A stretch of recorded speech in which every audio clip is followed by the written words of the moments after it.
The Sign of the Chrysanthemum by Catherine Patterson. Chapter 13. The Forgotten God. It was not yet dawn. Muna struggled to stand up, hampered by the sword as he tried to do so. His body was painfully stiff. He limped over to the communal well to wash. The boy drew water and rinsed his face and hands. Then, remembering his filthy feet, he poured the remaining water over them.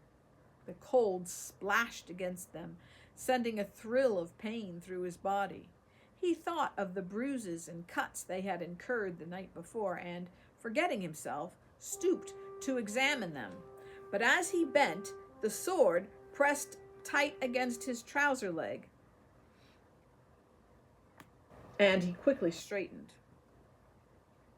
He could not risk tearing his trousers. What should he do? He knew now that he could not conceal the sword on his body for long. He could not stoop or sit. He could scarcely lie down or get up with it bound to him. He would be found out. And what would happen to one who had stolen a sword with the name Fukuji engraved upon it? He looked above the roofs of the city to the surrounding mountains. Surely he could find a hiding place among their thick woods, a deserted temple, perhaps, or a shrine that pilgrims had forgotten. Behind the eastern mountains, the first streaks of red gashed the gray sky. The creatures of the gate began to stir. About the feet of the gate came the sounds of coughs and hoarse mourning voices as the beggars there shook themselves and stumbled into another day. At length, the great doors were thrown open by the gatekeeper. Muna slipped out the gate and headed for the mountains to the west of the capital. As he climbed a steep woodcutter's path into the mountain, the sheath of the sword first pressed against his thigh, then caught in his trouser seam, making the difficult climb all but impossible. He stopped and rebound the sword on the outside of his clothing before he continued his ascent. He was not accustomed to such climbing. Often he had to grasp the trunks and roots of the pines growing along the pathway to pull himself upward. His breath cut through his throat and chest like a rusty blade. About halfway up, he stopped, exhausted, and leaned against a sturdy maple. He. At the sound of the laugh, Muna turned to meet an old, wizened face. The man was bent under a load of firewood.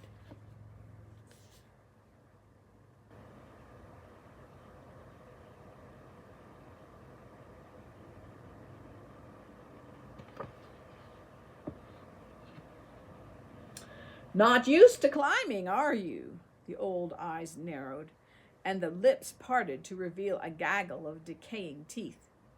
With his hands on the sword hilt, Muna planted his feet as carefully as he could on the uneven ground. No, the wrinkled brown hand fluttered in protest. Don't use me for your practice, Ronin. He. With that, the old man bounded past him, taking the treacherous climb like a mountain goat. Muna could hear the giggle fade as the woodcutter, with unbelievable speed, scampered up the path and out of sight. Muna himself moved slowly upward, keeping his senses trained for any indication of the old man.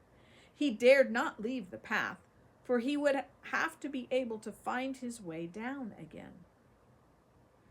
As he neared the summit, the path opened out onto a rocky ledge. The boy turned to see below him the city.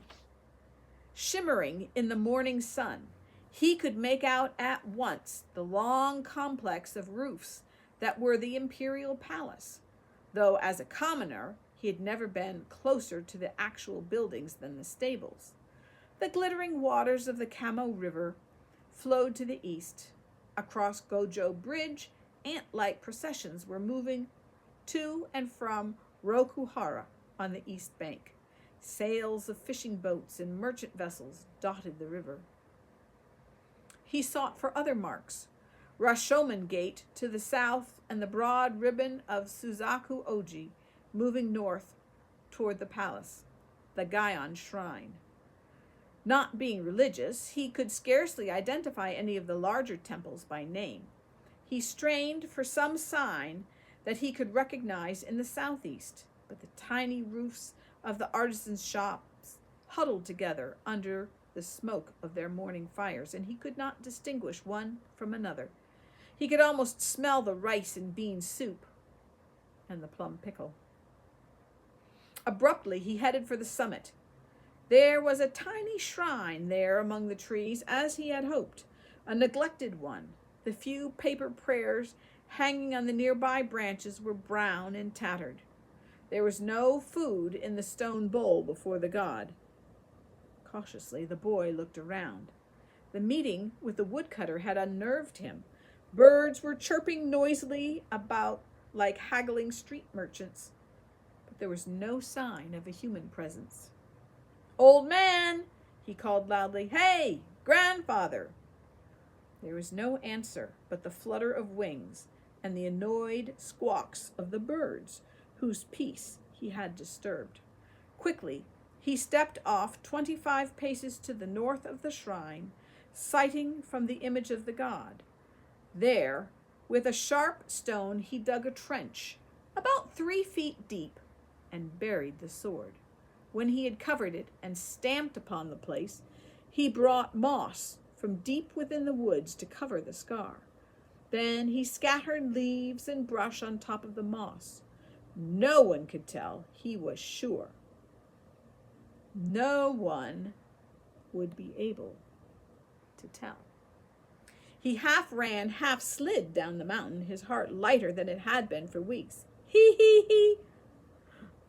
Had he heard it or imagined it? Hee, hee, hee. Then the sound was lost in a chorus of chirpings and calls. It was only a bird. He was sure of it.